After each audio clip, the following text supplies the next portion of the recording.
빠숑의 세상 답사기. 안녕하세요, 빠숑입니다.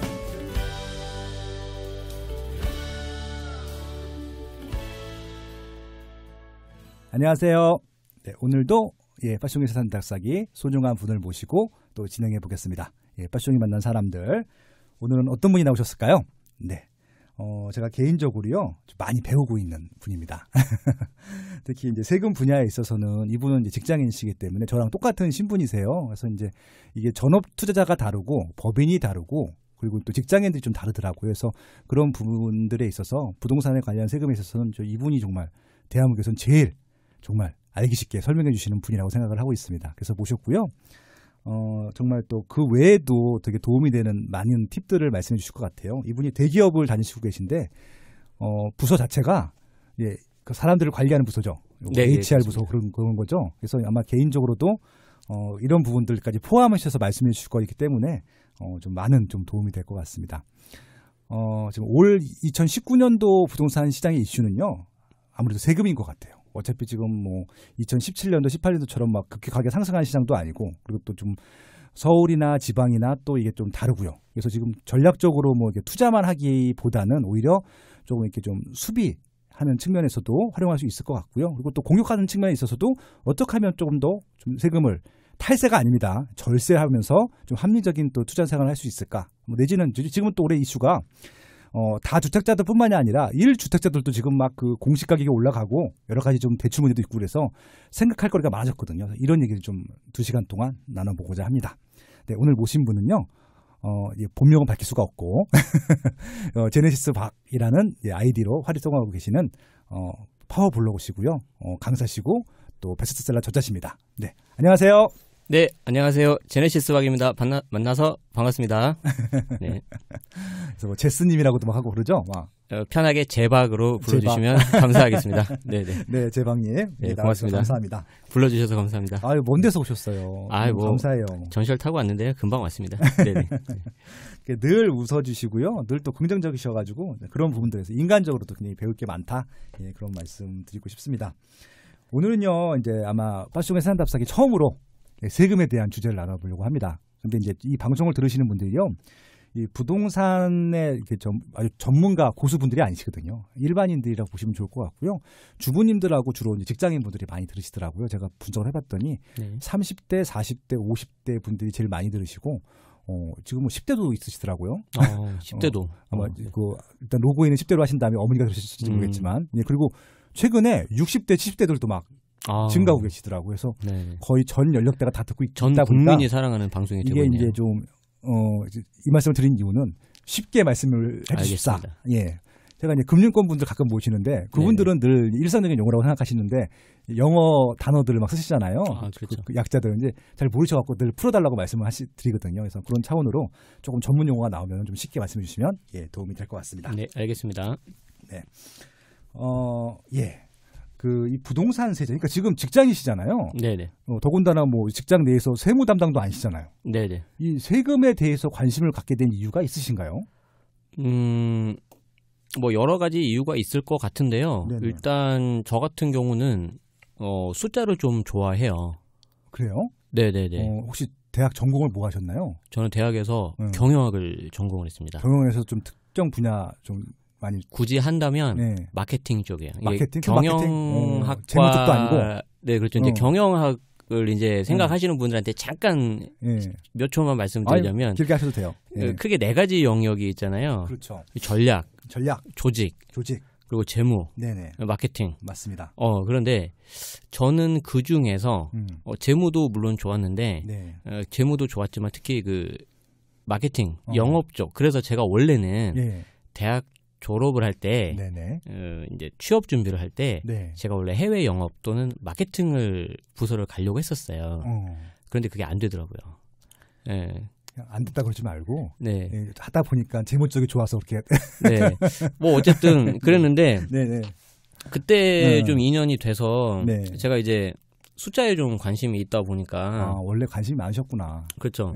그래서 이제 좀 회사를 다니다가 내가 좀 라이센스를 좀 따야겠다. 이제 제가 나온 학교가 이제 그 회계사 배출을 가장 많이 한 그런 학교거든요. 예, 연세대학교잖아요. 뭐. 예, 그렇죠. 옆에 바로 있는데 네. 그래서 이제 친구들이 다 공부를 하고 있는데 네. 제가 거기를 이제 못했어요. 제가 사정이 있어서 이제 좀 고학도 좀 해야 되고 아르바이트도 좀 해야 되고 핑계긴 한데 예, 그게 이제 좀 아쉬움이 남아서 결혼기념일을 한 2주 앞둔 어느 날 이렇게 하다가는 나중에 언젠가 될지 모르지만 눈을 감을 때 후회할 것 같은 거예요. 하고 싶은 일을 못했기 때문에 해야 되겠다. 빠숑님도 아마 그런 때 있을 거잖아요, 그죠? 그렇죠. 네, 그래서 와이프한테 허락을 받고 회사를 그만둡니다.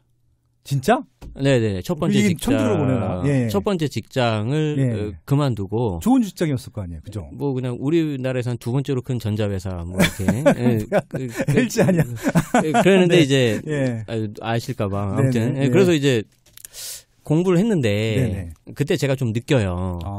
그때 하루에 그 스탑워치 찍어가면서 순수 공부 시간을 12시간, 13시간씩 하거든요. 완전 고3이네. 그렇죠. 고3보다 더 열심히 했어요. 그렇죠. 제 인생에서는. 뭐 인생 걸고 하는 거니까. 그렇죠. 그랬는데 결과가 안 되는데 그 안 되는 이유가 뭔지 아세요? 뭐예요? 예를 들어서 계산하는 과목이 이제 세무회계라는 과목이 있는데 평균이 한 50점이에요. 그러니까 그 빠숑님 혹시 인생에 있어서 내가 혹시 50점을 목표로 공부해 보신 적 있으세요? 인생에 있어서? 없으시죠? 있어요. 있으세요? 네, 공인중개사 할 때.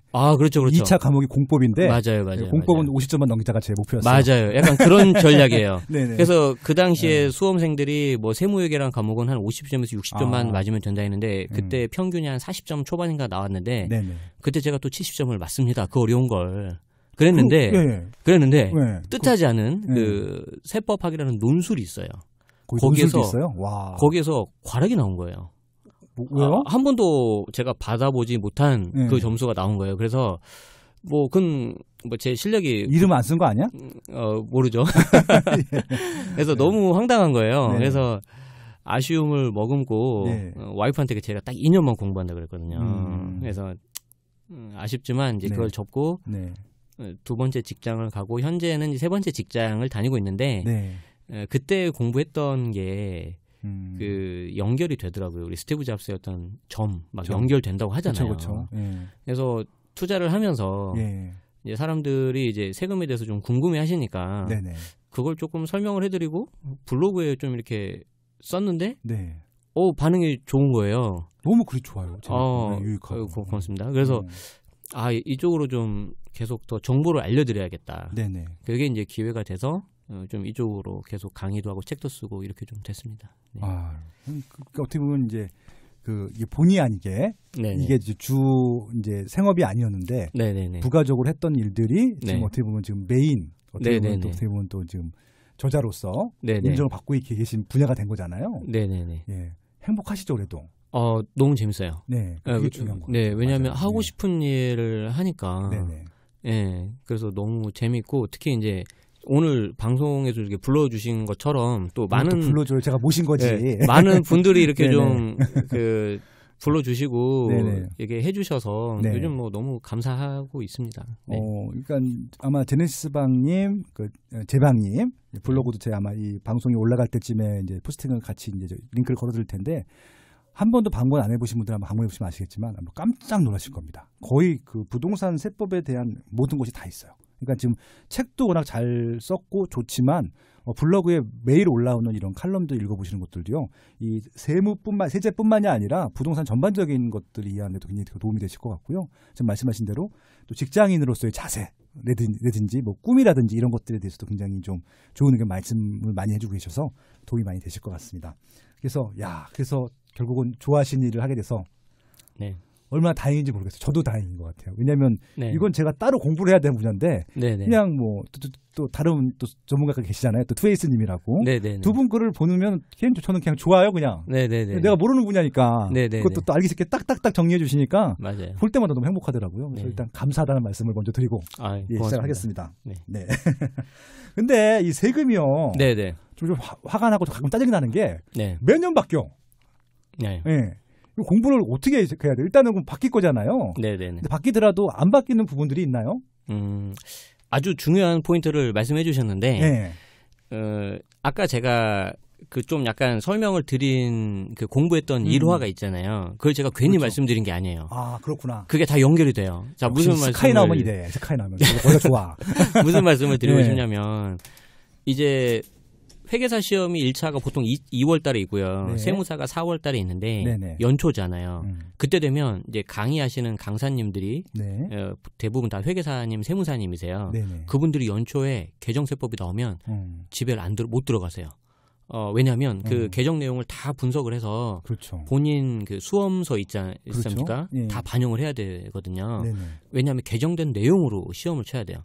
그렇죠. 자, 그러면 내가 만약에 세무사 시험을 준비하고 있는 사람이다. 그럼 4월 달에 시험을 보는데 네. 어차피 연말 연초에 세법이 바뀌니까 그때 가서 공부한다? 아, 그건 늦어요. 네네. 그냥 현재 시점에서 공부를 다 하신 다음에 나중에 업데이트된 내용만 업데이트 하시는 게 가장 효율적이다. 아. 두 번째 이유는 뭐냐면 네네. 예를 한 가지 들어드릴게요. 네. 지금은 이름이 바뀌었는데 네네. 중공공 임대주택이지 않습니까? 그렇죠, 그렇죠. 자, 그걸 중공공 임대. 8년을 최소한 임대를 하면 이제 장기 보유 특별공제라고 해서 이제 좀 그 그렇죠. 세금을 많이 줄여주는 혜택이 있어요. 그렇죠. 그걸 이제 50% 그러니까 네. 내가 1억을 내가 벌면 네. 무려 5천만 원을 빼주는 거예요. 그렇죠, 그렇죠. 굉장히 큰 혜택이죠. 예. 그런데 2017년 아직 네. 2년도 안 지났죠. 네. 그 당시 지금도 마찬가지지만 장관님께서 김용희 장관님께서 그렇죠. 장관님께서 이 혜택을 더 늘리겠다. 그렇죠. 왜냐하면 임대주택 등록을 더 활성화시켜서 네네. 집값 안정도 시키고 그렇죠, 그렇죠. 우리 임차인들도 보호해주겠다. 그리고 그렇죠. 안정적인 임대물량 확보. 그렇죠. 네. 임대인들도 사회적 책임을 다해라. 네네. 그렇게 해서 저도 하나 등록을 했지 않습니까? 네네. 그 장관님 말씀을 믿고 네네. 그걸 어떻게 혜택을 하기로 했냐면 8년에 50%가 아니라 70%로 등록을 많이 해주겠다라고 하셨는데 네네. 사실 이거는 어떤 더 잘 아시겠지만 보도 자료잖아요. 그렇죠. 이거는 법이 개정이 돼야 되거든요. 그렇죠. 이 세법은 우리의 그 어떻게 보면 재산권과 직접적으로 연관이 되는 거기 때문에 그렇죠. 법이 개정이 돼야 돼요. 이게 아마 소득이 많아지시면 많아질수록 느낄 거예요. 그렇죠. 그렇죠. 예, 맞아요. 네. 재산권입니다. 그러는데 네. 우리 장관님의 발언이 대부분이면 다 이게 뭐 정치적인 어에서 결정이 되고 네. 법이 개정이 돼서 이제 그렇게 진행이 되는데 그렇죠. 한 1년 정도 좀 지난 시점 작년 연말에 네. 세제 혜택이 과한 것 같다라고 네. 좀 이상한 기류가 나오면서 그게 없던 걸로 됐어요. 자, 그래서 최종적으로는 법 개정이 안 됐기 때문에 네네. 70%로 알고 계신 분들은 8년에 50%라고 다시 수정을 해서 알고 계셔야 되는 거죠. 예. 자, 무슨 말씀을 드리고 싶냐면 난 지금도 70%인 줄 알고 있었네. 자, 네. 법이 개정 예정입니다라고 한번 정부가 보도를 하고요. 네네. 그게 최종 개정되기 전까지는 아직 확신을 하면 안 된다는 거예요. 그렇구나. 그렇기 때문에 거기에 대해서 미리 이렇게 부화내동하거나 네. 이렇게 좀 전략을 막 새로 다시 짜거나 그럴 필요가 없고 네. 현재 확정된 내용에서 내용을 확인하신 다음에 네.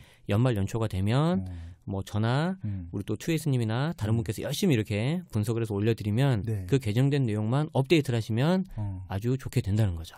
그게 훨씬 더 효율적이다. 안전하고. 네. 그 말씀을 드리고 싶습니다. 아, 깔끔하게 일단 어떤 스타일인지 아시겠죠? 일목요연하게 알기치 그냥 쏙쏙 그냥 핵심만 딱 정리해 주셨습니다. 이제 그럼에도 불구하고 네. 기본을 알고 있어야 될 거 아니에요? 그러니까 네. 기본을 알고 있어야지 뭐가 바뀌어도 바뀌는 줄 알고 있고 그렇죠. 바뀌는 것들에 대비를 할 수 있으니까. 그렇죠. 예, 일단은 아마 부동산만 가지고 일단 얘기를 해보자고요. 네네. 증여도 있고 뭐 상속도 있고 기타 등등이 있을 텐데. 네네네. 오늘은 이제 부동산 세제만 갖고 얘기를 할 텐데. 네네. 일단은 부동산은 취득 단계가 있고, 네네. 그다음에 보유 단계가 있고, 네. 양도 단계가 있단 말이죠. 네. 그래서 이제 그 세 개 정도 분류로 나눠서 아마 세금을 낼 텐데. 네네. 그렇게 한번 좀 시작을 해보면 좋을 것 같습니다. 네. 가장 네. 좀 기본이 되는 그렇죠. 사안이고요. 네네. 그러니까 쉽게 말씀드려서 내가 주택, 가장 쉽게 아파트로 하겠습니다. 네네. 아파트를 내가 취득을 하면 네. 최소한입니다. 최소한 3번은 세금을 낸다. 예. 라고 생각을 하시면 아주 편하겠어요. 3번은 낸다. 아파트를 얘기해 드리겠습니다. 아파트. 우리가 아파트가 좀 훨씬 쉬우니까. 네, 3번. 자, 그래서 내가 아파트를 내가 취득을 하면 예. 최소 3번을 낸다고 했잖아요. 3번. 처음에 취득할 때 한 번 냅니다. 취득할 때. 가지고만 있어도 한 번을 냅니다. 보유할 때. 그렇죠. 예. 그리고 나중에 이걸 팔 때도 세금을 냅니다. 그렇죠. 양도할 때. 예. 취득 단계와 보유 단계는 우리가 더 쉽게 해서 네. 자동차로 예를 들게 자동차. 예. 내가 만약에 현대자동차의 중형 세단을 소나타를 하나 샀다. 네. 자, 취득세 내왔네요. 내죠. 예. 자, 내가 그걸 샀다가 다른 사람한테 중고로 팔아요. 네네. 그러면 중고로 산 그 차를 그 사람도 취득세 내요, 안 내요? 내죠. 당연히 내죠. 왜냐하면 명의가 바뀌었으니까. 그렇죠. 아파트도 똑같습니다. 처음에 살 때 취득세라는 걸 내고 그게 나중에 팔면 명의가 바뀌잖아요. 명의가 바뀔 때마다 명의 이전 비용이라고 하죠. 그래서 취득세라는 걸 내는데 자, 이때 포인트 하나. 이때 포인트 하나는 뭐냐면은 이 취득세는 거래 금액하고 면적 이 두 가지에 따라서 달라지는데 이걸 전부 다 외우실 필요는 없고 자, 우리가 전용 85 우리가 이제 흔히 말하는 32평형이잖아요. 그렇죠. 30평대 초반. 그렇죠. 30평대 초반. 자, 전용 85 넘는 집을 요즘에 많이 사나요, 안 사나요? 지금 인기가 별로 없죠. 그렇게 많이는 안 사죠. 그렇죠. 그래서 전용 85 초과된 세율은 볼 필요가 없어요. 그렇게 많이 안 사니까. 저는 샀지만. 그래서 전용 85 이하만 보시면 되는데, 자, 전용 85 이하에서 이제 거래 금액에 따라서 달라지는데, 이때 거래 금액은 실거래가. 자, 그래서 그 기준이 되는 게 6억, 9억. 자, 그래서 6억을 기준으로 이제 넘냐 안 넘느냐가 많이 나올 것 같은데, 그렇죠. 6억이 안 넘으면 1.1%. 1.1%. 원래 이게 3, 4%대인데 6억 미만이죠. 이하입니다. 이하. 6억까지. 그렇습니다. 아유, 그걸 말씀드렸는데 역시 잘 아시네요. 자, 정확히 들어야 돼. 네, 맞아요. 6억까지입니다. 6억까지. 자, 그래서 6억까지면 1.1%. 자, 그리고 6억이 넘어갔다. 6억 1원이다. 그리고 9억 원이다. 9억까지면 2.2%. 자, 9억이 넘어가면 3.3%인데 9억 넘어가시는 집 사실 분만 외우시고 대부분 지금 서울은 다 해당돼. 서울은 다 해당되죠.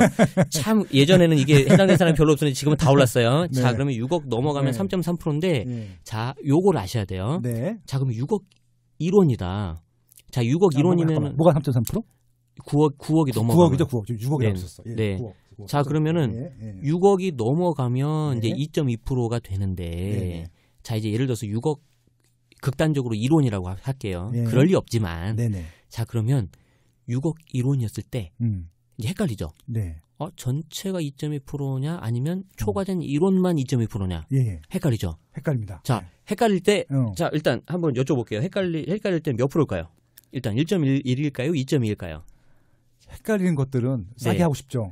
자, 싸게 하고 싶은데 이건 우리의 희망사항이잖아요. 보통 슬픈 예감은 틀린 적이 없죠. 맞습니다. 그래서 저는 어떻게 말씀을 드리냐면 부동산 세금 중에서 헷갈리는데 선택지가 딱 두 개다. 선택지가 두 개일 경우에는 거의 99%의 확률입니다. 슬픈 예감은 틀린 적이 없다고 하셨죠. 나한테 불리한 게 맞습니다. 그런데 이게 굉장히 중요해요. 그렇죠. 왜냐하면 이 사람들은요. 빠숑님도 잘 아시겠지만 이게 나한테 유리한 거대로 아니면 내가 보고 싶은 대로 이렇게만 해석을 하거든요. 대부분 사람들이 그래요. 대부분 사람이 그렇잖아요. 그러니까 더 막 실망이 더 커지는 거야. 그렇잖아요. 그럼 나한테 유리한 게 뭐예요? 6억 1원 초과된 1원에 대해서만 내가 2.2% 내면 참 좋겠잖아요. 그렇죠? 그렇지 않는다는 거죠. 전체에 대해서 2.2% 때리기 때문에 1,320만 원 정도가 취득세가 나오는 거고 그 1원을 내가 안 써서 6억에 딱 맞추면 660만 원. 그러니까 660 정도 내가 세이브할 수가 있다는 거죠. 그럼 어떻게든지 간에 그 매도자를 잘 설득해서 밥을 한 끼 사겠다. 그렇죠. 2원만 깎으면 되는 2원만. 그렇죠. 그런데 경매 낙찰 받을 때도 잘 나오는데 그보다는 이제 여러분들이 잘 알아야 되는 사항은 뭐냐면 우리 새 아파트 좋아하잖아요. 새 아파트. 그렇죠. 새 아파트에 뭐가 들어가죠? 새 아파트에 뭐? 유상 옵션. 유상 옵션. 옵션. 옵션비. 자, 이거 옵션비 내 돈 들어가 안 들어가요? 들어가야죠. 어떻게. 그럼 취득가에 들어가 안 들어가요? 들어가겠네. 당연히 들어가죠. 발코니 확장 비용. 그렇죠. 시스템 에어컨. 자, 그렇죠. 이런 거 어떻게 해? 자, 예를 들어서 애매한 분양가가 있어요. 5억 8천. 근데 유상 옵션이 2천이야. 그렇죠. 발코니 확장 비용 보통 2천 가니까. 그렇죠. 자, 그럼 얘 두 개 들어가면 6천만 원 딱 맞죠? 그렇죠. 그럼 얘는 1.1%니까 660이잖아요. 그런데 예를 들어서 옵션비가 2천 한 50만 원 할까요? 그럼 50만 원 약간 넘어가잖아요. 그렇죠. 자, 그럼 이 경우에 아까 말씀드린 것처럼 초과비만 되는 게 아니라 전체 금액에 대해서 2.2%죠. 그럼 실제 유상 옵션비가 2,050만 원이 아니라 거기에 660을 업한 한 2,700 정도가 옵션비라고 생각하셔야죠. 자, 그런데 비싸다. 그렇죠. 비싸다. 그런데 뭐 마감이 안 좋아. 뭔가 구성이 마음에 안 들어. 그럼 3번 심각하게 고민을 하실 필요가 있다. 취득세는 요것만 아시면 될 것 같아요. 정말 핵심 팁이네요. 네. 야, 마찬가지로 그 9억 전후도 마찬가지일 거 아니에요. 마찬가지죠. 그런 거네요. 마찬가지죠. 예. 그러니까 지금 서울서 분양하는 아주 강남은 다 10억이 넘어가니까 따질 것도 없고. 그렇죠. 지금 서울 평균이 지금 한 이제 평당 2,500 전후란 말이에요. 그래서 지금 6억대에서 9억대 걸린 게 되게 많아요. 네네. 이거 따져야겠네 진짜. 맞아요. 네. 자, 그런데 제가 오늘 이 홍대로 오면서 마음먹은 게 하나가 있습니다. 네네. 제가 비록 세금 강의를 하는 사람이지만, 그렇죠. 당연히 그 제 시간과 노력을 투입하기 때문에 유료로 세금 강의를 하는 사람이지만, 그렇죠. 빠숑님 책에 이번에 나온 그 지금도 사야 할 아파트는 있다. 그 책에 그 개인적으로 아주 감명 깊은 문구가 있었어요. 좀 준비해 왔어요, 설마 그거? 나 적으라고? 아니, 이건 그냥 제 그냥 마음에서 우러나오는 그 부동산 지식의 대중화. 저는 그 문구가 너무 좋았어요. 물론 알고는 있었는데 다시 또 이렇게 활자된 그 문구를 보니까 너무 좋은 거예요. 그래서 나도 이 부동산 지식 중에서 이 세금 쪽의 지식의 대중화를 위해서 노력을 해야겠다. 그래서 오늘 말을 좀 빨리 하더라도 다 풀고 가야겠다. 아이고, 감사합니다. 그래서 조금이라도 이게 도움 되시라고. 자, 그래서 하나 이제 올해 개정된 게 굉장히 많은데 그 중에 이제 좀 아셔야 되는 게 뭐냐면 신혼부부인 경우에 신혼부부인 경우에 생애 최초로 주택을 취득을 하면 생애 최초 취득세가 50% 감면을 해주는데 그럼 아까 거기다가 또 50%를 또 감면한다고요? 그렇죠. 그런데 안타까운 게 뭐냐면 여기 보시면 취득가가 4억 이하예요. 4억 이하만? 4억 이하예요. 자, 서울에 4억 이하 아파트가 많이 없잖아요. 그러네. 그래서 조금 물론 이게 본인이 원해서 매수하시면은 이것도 잘 활용하실 수 있는 팁이긴 한데 4억이면 우리가 응용을 해보자고요. 자, 여기 보시면 4억 이하고 전용 면적 60 이하가 대상이에요. 자, 그러면은 60 이하면 24평, 25평? 그렇죠. 그리고 제가 아까 말씀드린 것처럼 85 초과된 거는 살 일이 많이 없다 그랬잖아요. 그렇죠. 그렇기 때문에 더 없죠. 그렇기 때문에 1.1, 2.2, 3.3이에요. 자, 그러면 6억 이하니까 1.1%잖아요. 4억이니까 440만 원이죠. 여기 50% 감면 220만 원. 아우, 큰데. 나쁘진 않죠. 그런데 취득가가 4억 이하라는 게 조금 아쉬워요. 서울에는 거의 없을 것 같고요. 그렇죠. 평당 1,000만 원도 안 되는 거잖아요. 지방엔 좀 있을 것 같네. 그러니까 서울 수도권은 이제 4억 이하고 수도권 외의 지방은 이제 3억 이하. 또 주라고 또? 항상 차별이 있습니다. 그리고 이제 아셔야 되는 게 뭐 사실혼 이런 건 인정 안 되고요. 혼인 신고를 하셔서 5년 이내에. 그러니까 이제 혼인 신고 기준으로 5년 이내. 네네네. 그래서 곧 결혼을 앞두고 계신 분들이 계시다면 혹시 이거 기준이었는데 내가 혼인신고를 안 했어. 했는데 한 10년 정도 살다가 그때 혼인신고 해도 되는 거야 그럼? 이거 문구상으로만 보면 가능합니다. 문구상으로만. 그런데 어떤 사회적 도의적인 책임은 좀 면하지 못하겠죠. 알겠습니다. 그래서 취득 단계에서는 뭐 요 정도 아시면 충분할 것 같고요. 그러네요. 그럼 이게 아까 1.1%에 또 50%라고 하니까 0.55 그런 셈이죠. 그렇게 되는 거구나. 그다음에 혼인일 기준은 5년 이내라고 말씀하셨고요. 제가 까먹기 전에 아까 질문하다가 까먹은 게 있었는데 아까 자동차 세금할 때요. 그러니까 아까 이제 중형차라고 말씀하셨잖아요. 소형차는 면제가 되나요, 취득세가? 취득세가요? 취득세 좀 감면되는 부분이 있는데 제가 정확한 수치는 기억을 경차는 면제가 되나요? 그렇구나.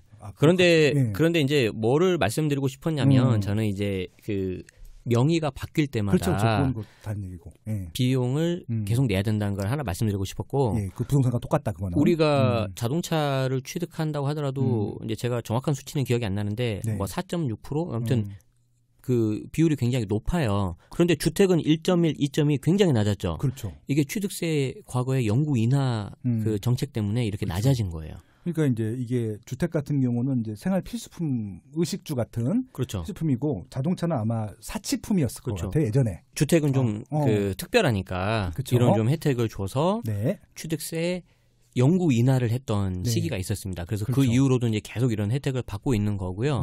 그래서 이제 간혹 가다가 주택을 자녀나 배우자한테 증여하시는 경우가 있어요. 작년에 엄청 늘었어.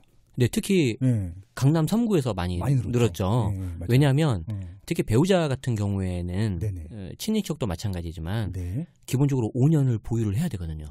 5년 보유를 하지 않고 바로 다음에. 그렇죠. 그쵸. 바로 팔면 당초 취득과로 가서 세금 계산을 다 해버려요. 그러니까 양도세가 차익에 대해서 모두 다 내야 되는 거죠. 그런데 이제 5년만 내가 보유를 하고 있으면 그 차익분에 대해서는 좀 일정 부분 상쇄시킬 수가 있거든요. 일단은 증여를 받아도 취득세 내나요? 그렇죠. 그래서 그 말씀을 드리려고 하는 거예요. 이때 그러면 취득세가 얼마냐? 이때는 원래 취득이 아니라 그냥 증여로 인한 취득이기 때문에 4%로 가요. 높아지네. 그렇죠. 이거 금액에 상관없이. 그렇죠. 4%로 가기 때문에 내가 당장 높은 취득세를 현금으로 낼 수 있고 5년 후에 어느 정도 확실한 시세 차익이 예상되니까 보유하는 거 아닙니까? 자, 그러면 서울에서 그 두 가지를 요건을 확보할 수 있는 데가 어디예요? 강남 3구죠. 그래서 그쪽에 특히 많이 증여가 많이 일어났어요. 경제적 여력이 있으니까. 그럼요. 빠숑의 세상 답사기. 증여 부분이 나왔으니까 드리는 말씀인데, 그러면 증여세 따로 내고 취득세 따로 내고 두 개 다 내는 거잖아요. 그렇죠. 이제 증여세가 이제 나오는 경우라면 당연히 증여세 내야죠. 그래서 뭐 이제 일정 부분은 이제 감면을 하는 거고 그 그렇죠. 초과 부분만 내는 그렇게 되는 것들이죠.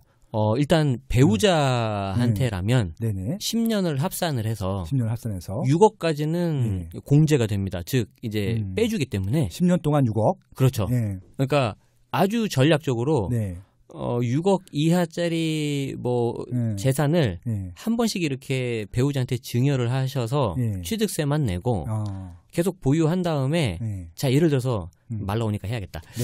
자, 3억짜리를 내가 그냥 가만히 가지고 있다가 5억이 됐어요. 자, 그러면 2억이 올랐죠. 그렇죠. 자, 이 방송을 들으시는 분들은 이제 외우는 거예요. 자, 양도소득세 물론 계산할 줄 아셔야 되지만 그렇죠. 1억 정도 차익이 난다면은 대충 양도 나오는 양도소득세가 한 1,500에서 2,000이라고 일단 요건 좀 외우시는 게 좋아요. 상식으로. 그리고 2억이면은 대충 3,500에서 4,000 정도 나옵니다. 4,000 정도라고 그냥 알아두시면 좋아요. 물론 양도소득세. 물론 공동명의냐 필요경비에 따라 달라지는데 일단 대충 해보니까 제가 임상실험 거쳐보니까 이 정도 나와요 그냥. 사례로. 자, 그러면 내가 3억을 가지고 있었어요. 그렇죠. 그러다가 5억이 됐어요. 5억이 됐어. 2년 그냥 아무것도 안 했어요. 중간에 증여도 안 하고. 그러면 그냥 2억이 올랐으니까 세금 얼마 내죠? 양도세가 2억이 올랐잖아요. 아까 말씀드렸던 4천만 원 정도 내겠죠. 그렇죠. 자, 그런데 여기서 조금 부지런하신 분이 있어요. 배우자한테 일단 한번 증여를 하는 거예요. 증여를 자, 3억에서 5억이 아니라 4억 됐을 때. 4억이 됐을 때. 자, 4억이 됐을 때 증여를 한번 합시다. 자, 그럼 4억이니까 6억 이하죠. 증여세는 안 나오죠. 빵이네. 그렇죠. 증여세는 안 나오지만 취득세는 나오겠죠. 취득세는 나와야죠. 4%. 자, 취득세는 4%니까 4억에 4%. 물론 이걸 또 뭐 공시지가로 한다, 뭐 시세로 한다 여러 가지 있는데 우리는 항상 보수적으로 생각하셔야 돼요. 그렇죠. 시세 원칙이 시가예요. 원칙이 시가. 자, 그러니까 4억에 4%니까 얼마죠? 1,600만 원 나와요. 자, 1,600만 원 일단 내는 거예요. 내고 취득세. 자, 그리고 그 증여를 받은 배우자가 당연히 5년 이상 보유를 합니다. 자, 그 보유해서 4억이 5억이 됐다고 가정해요. 자, 그러면 이 배우자가 팔면 5억에 팔았을 때 취득가가 얼마죠? 3억일까요? 4억일까요? 4억이죠. 4억이죠. 자, 그러면 4억에서 5억, 1억 올랐죠. 이때 양도세 얼마 나온다 그랬죠? 대충 1,500에서 2,000. 그렇죠. 1,500에서 2,000. 자, 2,000 나온다고 해요. 그럼 얼마 나와요? 두 개 더하면 1,600이랑 더하니까 3,600? 3,600. 아까 4,000보다 더 적죠. 그러네요. 해야죠. 야, 그렇죠. 한 달 월급이 나오는데. 해야죠. 자, 그래서 이거를 하는 전제 조건은 아까 말씀드린 것처럼 두 가지예요. 증여로 인한 취득세 4% 내가 낼 수 있다. 그리고 두 번째, 향후 5년 후에도 시세 상승이 어느 정도는 내가 확실히 예상된다. 그렇죠. 자, 이 두 가지만 내가 된다면 하는 거죠. 그래서 어디라고요? 강남 3구. 그러니까 결국은 입지가 좋고 상품 가치가 떨어지지 않을 지역들, 입지 가치가 떨어지지 않을 지역. 그래서 결론이 뭐죠? 절세만 알아서는 안 되고 투자 공부를 같이 하셔야 돼요. 그렇죠. 부동산은 첫째도 입지, 둘째도 입지. 한 10번째 정도가 절세인데. 그렇죠. 지금도 사열 아파트는 있다. 이 책을 보시면 알 수가 있습니다. 진짜 그러네요. 그러니까 이게 증여를 많이 하는 입지를 공부하는 것도 부동산 공부가 될 수 있겠네요. 그럼요. 세무 공부를 엄청 했을 거 아니야, 그분들이. 그럼요. 중요한 포인트. 감사합니다. 그럼 일단은 이제 취득세 아까 팁을 말씀해 주셨는데 취득세를 아예 면제하는 경우도 있어요? 취득세를 면제하는 경우는 이제 취득세 감면 혜택이라고 하는데 그냥은 되는 게 아니고요. 이 주택을 해당 주택을 임대주택으로 등록하는 경우. 아 그래요? 네네. 임대주택으로 등록하는 경우에 감면 혜택을 받을 수가 있는데 얘도 이번에 21년까지 연장이 됐습니다. 그러니까 뭐 2019, 23년은 더 감면 혜택을 받을 수가 있는데 조심하셔야 되는 게 뭐냐면 공동주택, 즉 아파트. 그리고 주거용 오피스텔. 주거용 오피스텔은 되고요. 반대로 이제 업무용이니까 안 되겠죠. 상가니까. 그거는 뭐 상가 주택이 그리고 아니니까. 이제 다가구는 단독주택으로 들어가니까 안 되고요. 자, 그리고 최초 분양자에 한해요. 최초 분양자. 네, 그래서 이때 좀 명의가 바뀌면은 받을 수가 없고요. 그러니까 분양권은 어떻게 돼? 분양권 받는 건 그것도 최초 분양자가 되나? 처음에 분양받은 최초 분양자에 하나죠. 그러니까 이제 분양권 전매가 가능해서 분양받은 사람은 안 되고. 안 되죠. 안 되고. 그러니까 분양 받자마자 임대 등록을 해야 되는 건가요? 네, 그렇죠. 게다가 지금은 뭐 이제 전매도 금지됐으니까. 네, 그렇죠. 그러네요. 거의 불가능하네. 네.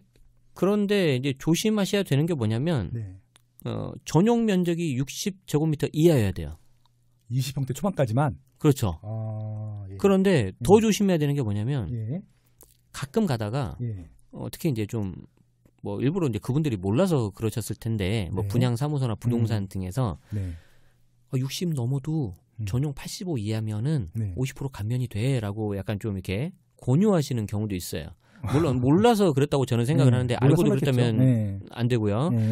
근데 그 경우에 조건이 뭐가 있냐면 하나만 하면 안 되고요. 이제 전용 60에서 85, 20개라 돼요. 20개. 아 그런 법조항이 있긴 해요? 네, 20% 이상이에요. 20% 이상. 20%면은 일반인이 어떻게 해요? 이거 못하죠. 그냥 기업이지. 그래서 이거 못하는 거예요. 이거는 일반인은 아마 그 기업체들이 미분양 난 것들 그렇죠. 그거 처리하려고 그랬을 거 같네요. 돈 안 들기 위해서. 그래서 여러분들은 20% 하시는 분들은 뭐 전담 세무사님이 계시겠죠. 그렇죠. 그러니까 결국은 우리가 그건 없다고 생각하는 게 나을 것 같고 그렇죠. 일반인들 개인 입장에서 보면은 59제곱미터 이하만 20평대 이하만 최초 분양자에 한해서 아파트랑 주거용 오피스텔에 한해서만. 네. 그리고 또 하나가 있는데 취득세가 200만 원까지가 100% 감면이고 200만 원까지만. 뭐 예를 들어서 뭐 300만 원이다. 그러면은 85% 감면 그러니까 15%인 45만 원. 얘는 좀 내라. 이 정도 깎아줬는데 그 정도는 낼 수 있으시겠죠. 그러네요. 이렇게 되는 겁니다. 그럼 결국은 취득세 감면 혜택은 아예 감면하는 거는 임대사업 등 주택만 있고 아까 이제 신혼부부 생애 최초에 한해서만 그것도 4억 원 이하 내에서만 50%까지 이게 감면이고 이게 취득세 다네요. 1.1, 2.2, 3.3. 6억 기준, 6억 기준, 9억 기준. 그리고 초과되면 전체 금액에 대해서 2.2%. 야, 취득세 더 이상 알 필요 없죠. 이 정도면 뭐 오히려 여기보다는 한 가지 더 드리자면 아이고 오늘 다 말하고 가야지. 오히려 그 사실 처음 주택을 사시는 분들은 뭐 저도 사실은 셀프 등기는 안 해봤고요. 왜냐하면 이제 시간이 아까우니까 이제 전문가 이제 법무사님한테 맡기는데 이제 법무사 이제 분들한테 맡기면 이제 그분들도 이제 본인 시간과 노력이 투입되니까 수고비 보수비라는 걸 받습니다. 그럼요. 그런데 이제 그 보수비를 이제 좀 약간 알뜰하게 챙기시는 방법이 있어요. 그 부분이 어떻게 하냐면 이제 견적이라고 하잖아요. 그 견적을 받을 때 공과금과 보수액으로 나눠서 이렇게 좀 주셔야 되는데 가끔 이렇게 그걸 하나로 퉁쳐서 오는 경우가 있어요. 그렇죠. 항목이 좀 이렇게 섞여 있죠. 우리 인테리어도 많이 그렇죠. 그렇죠. 자 그러면은 괜히 이렇게 깎아달라고 하지 마시고 법무사님 공과금과 보수액으로 나눠서 알려주십시오. 항목별로 알려주십시오. 그러면은 이제 좀 나눠서 오고 이제 그 중에 좀 중복되는 게 좀 보이실 거예요. 그렇죠. 그러면 이제 좀 그거는 이제 협상을 하시면 될 것 같고요. 제 경우는 6억 이하 1.1% 그 경우에는 순수 보수액을 20에서 25만 원 정도만 저는 보통 이렇게 합니다. 주로 거래하는 쪽과. 아마 한번 거래해 보신 분들은 이해를 하실 텐데 처음 등기 치시는 분들은 아마 좀 이해가 안 되실 텐데 좀 공과금하고 실제 보수에 분리해달라는 말씀은 꼭 기억하시기 바랍니다. 네, 그렇게 하면 아마 거기서 이 사람 좀 몇 번 해봤나 보구나라고 생각을 하실 거예요. 좀 더 설명을 드리면 공과금은 세금 같은 거예요. 나라에 꼭 내야 되는 거고 보수액은 말 그대로 그냥 수고비야. 그렇죠. 교통비도 있고요. 이거는 협상이 가능한. 그렇게 이해하시면 될 것 같습니다. 아니 이런 깨알티까지 강의에서만 푸시는. 알겠습니다. 아무튼 들어보셨죠? 그러니까 취득세를 이렇게 진짜 완전히 저희가 약간 딱 알아야 되는 부분까지만 딱 설명해 주잖아요. 그것도 알기 쉽게. 지네시스 박입니다. 책 꼭 사보시고요. 강의 들으시면요. 아주 진짜 정규 강의도 있습니다. 한번 들어보시면은 어떻게 아마 이제 활용해야 되실지 세금 문제를 충분히 아실 것 같습니다. 야, 근데 이거 시간이 좀 됐는데 좀 더해. 더해요. 물론이죠. 네. 그 보유 단계 조금 시작하다가 1부 마치고 또 2부로 넘어가겠습니다. 이제 제일 사람들이 고민하는 게 취득세는 별로 고민 안 해. 맞아요. 한 번 내면 끝이잖아요. 네, 맞아요. 솔직히 저는 이게 2%도 내봤고 4%도 내봤어. 네네. 그렇잖아요, 이게. 주택이라 하더라도 특히 이제 조합 단계에서 사면 다 그렇게 아파트가 아니잖아요. 토지비까지 하는 것도 그렇기 때문에 4.4%는 다 내봤는데 사람들이 제일 신경 쓰는 부분들이 보유 단계인 것 같아요, 지금은. 어차피 양도소득세 같은 경우는 이제 다주택자들이 많이 신경을 쓰는데 지금 보유 단계가 많이 바뀐 것 같아요, 옛날하고. 네네네. 일단은 보유 단계 세금 좀 설명해 주세요. 간단하게만 일단. 자, 일단 보유세는 여러분들이 크게 두 가지가 있는데 저는 여기 하나를 더 덧붙이고 싶습니다. 자, 일단 그 두 가지는 재산세와 이제 종합부동산세죠. 말만 들어도 설레는. 종부세. 그렇죠. 종부세. 줄여서 종부세. 자, 그리고 아마 이제 2부 시간 때 말씀드려야 될 것 같은데 여기에 하나가 더 추가된 게 이제 주택 임대소득이 있어요. 임대소득세. 이게 또 요즘 임대사업이 또 이슈니까 임대소득세. 저는 사실 이 부분을 이제 한 2년 전부터 계속해서 이슈가 될 거라고 생각을 했고, 그렇죠. 굳이 한다면은 올해 2019년도에 신인왕. 신인왕. 주택 임대소득세는 신인왕이에요. 신인왕. 신인왕. 미치겠다. 자, 그래서 그 부분은 조금 나중에 이따 말씀드리고요. 설명이 많이 필요하기 때문에 일단 중요한 건 재산세와 종부세인데요. 자, 일단 재산세는 아까 똑같아요. 내가 중형 세단 한 대 가지고 있어도 무조건 자동차세를 내야 되잖아요. 그렇죠. 똑같이 내가 집 한 채 있어도 무조건 재산세를 내야 됩니다. 자, 그리고 만약에 가지고 있는 부동산 재산이 좀 많다면 약간 좀 일종의 부자세죠. 부유세. 그래서 그렇죠. 이제 좀 종합부동산세라는 거를 이제 내는데 결론만 말씀드리자면 이 종합부동산세가 올해 좀 많이 강화가 됐는데 너무 겁먹으실 필요는 없을 것 같다. 그걸 좀 하나 먼저 말씀드릴게요. 왜냐하면 너무 이제 좀 걱정들을 많이 하시기 때문에 그리고 그렇죠. 복잡하게 바뀌어서 굉장히. 맞아요. 자, 그래서 재산세를 간단하게 얼른 먼저 말씀드려서 좀 넘겨버리고 이제 그 다음에 종부세를 말씀드릴 텐데 제가 간단하게 말씀드리고 넘기는 거는 안 중요한 거예요. 왜 그러냐면 절세 방안이 없어요. 그냥 절세 내야 되는 거. 그럼요. 재산세는 예를 들어서 우리가 뒤에 말씀드리겠지만 양도소득세는 공동명의를 하면 이게 좀 세금이 줄어든단 말이에요. 그렇죠. 그런데 재산세는 공동명의 한다고 해도 이게 줄어들지가 않아요. 그러니까 100만 원이 재산세면 공동명의면 그냥 50, 50에서 그냥 전문용어로 N빵에서 그냥 나눠줘요. 그렇죠. 그렇기 때문에 뭐 절세 효과가 없어요. 맞아요. 그리고 계산법도 굉장히 복잡해요. 이걸 굳이 내가 계산식을 알고 할 필요가 없다. 자, 그런데 나오는 대로 내세요. 그렇죠. 나오는 대로 내는데 재산세를 좌지우지하는 건 뭐냐면 공시가격이에요. 그렇죠. 자, 공시가격은 뭐냐면 쉽게 말해서 정부 인증하는 그런 어떤 가격인데 사실 이게 좀 이슈가 많은 게 맨 처음에 만들어진 이후로 이제 시세하고 계속 격차가 좀 벌어져 있지 않습니까, 현재? 그렇죠. 그래서 이제 정부는 이 격차 벌어진 거를 계속 이제 현실화 시켜서 시세를 맞추겠다라는 게 정부 생각이고, 우리가 이제 데이터를 보시면은 시세가 가령 10억이라고 하면 이 공시 가격은 대략 60에서 70% 정도예요. 뭐 평균적으로 물론 더 높고 낮은 것도 있는데, 자, 그런데 이번에 뭐 단독주택 나오고요, 뭐 토지 나오고요, 다 나오는데 다 올랐어요. 한 10% 이상씩. 뭐 특히 뭐 많이 오른 데들은 막 조정해달라고. 이의 신청도 했고요. 자, 그래서 지금 계속 연말부터 이런 분위기가 쭉 돼서 이제 올해 4월이 되면 우리가 이제 지금 테마로 삼고 있는 공동주택, 아파트에 대한 공시 가격이 나올 텐데 4월이 되면 지금 분위기로 봐서는 오를 가능성이 매우 높죠. 그렇죠. 이제 얼마가 오르냐가 이제 관건인데 아까 방송 초기에 이제 빠숑님도 말씀하셨지만 1주택자들이 좀 관심 가졌으면 좋겠다고 말씀하셨던 이유 중에 하나가 이겁니다. 그렇죠. 1주택자 실거주인 사람인 경우라도 네. 재산세는 내야 돼요. 그리고 경우에 따라서는 종부세도 내야 되고. 그렇죠. 자, 그런데 그 재산세를 결정짓는 공시가격이 올해 많이 오를 가능성이 높다. 네.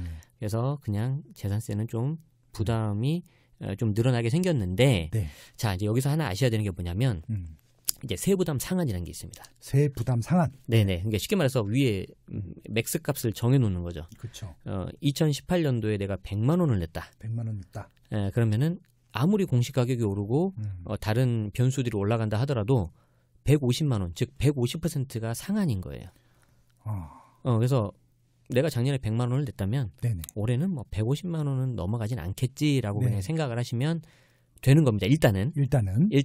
자, 재산세는 요 정도만 먼저. 네. 재산세 하나만 더 할까요? 재산세를 그러면 어떻게 하면 줄일 거냐? 네. 재산세를 줄이는 방법은요. 실거주 주택은 안 되고요. 그렇죠. 임대주택으로 등록을 해야 돼요. 등록을 한다. 네. 예. 이것도 역시 임대주택으로 등록을 해야 되는데 조심하셔야 되는 게 뭐냐면 네. 대상은 아까 취득세 감면하고 똑같습니다. 공동주택하고 주거용 오피스텔. 네. 자, 그런데 얘는 조심해야 되는 게 뭐냐면 2개 이상을 등록해야 돼요. 2개 이상.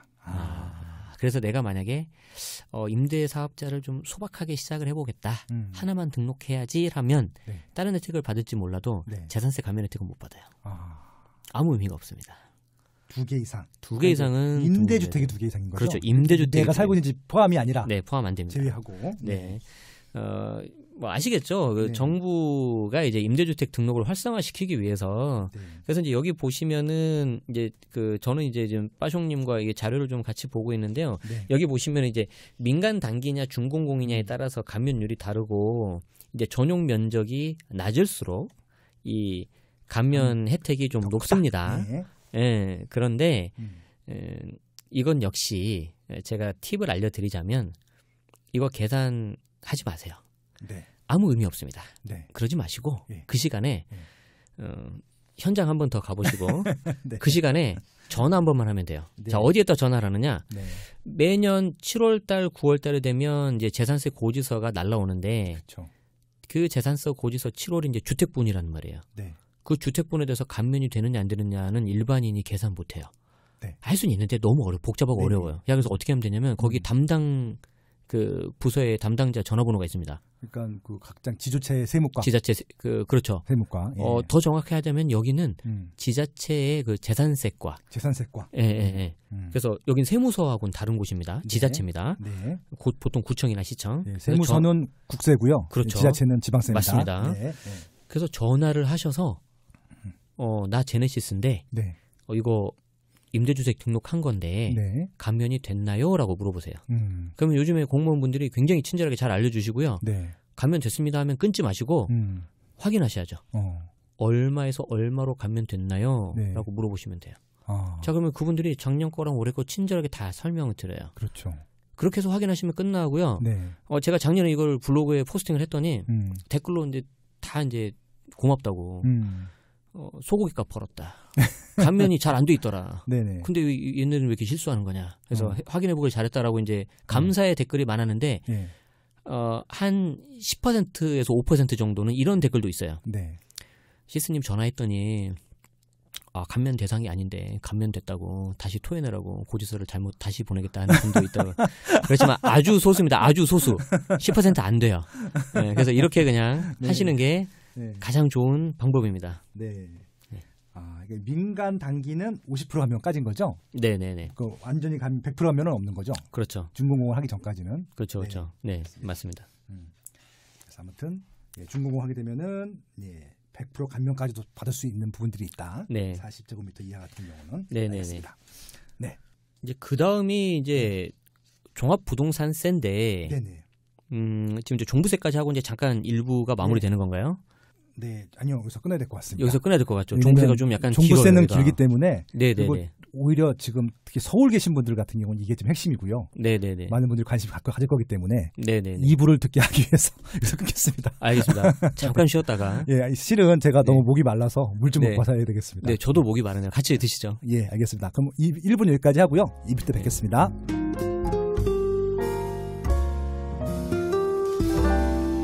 나숑의 세상 답사기.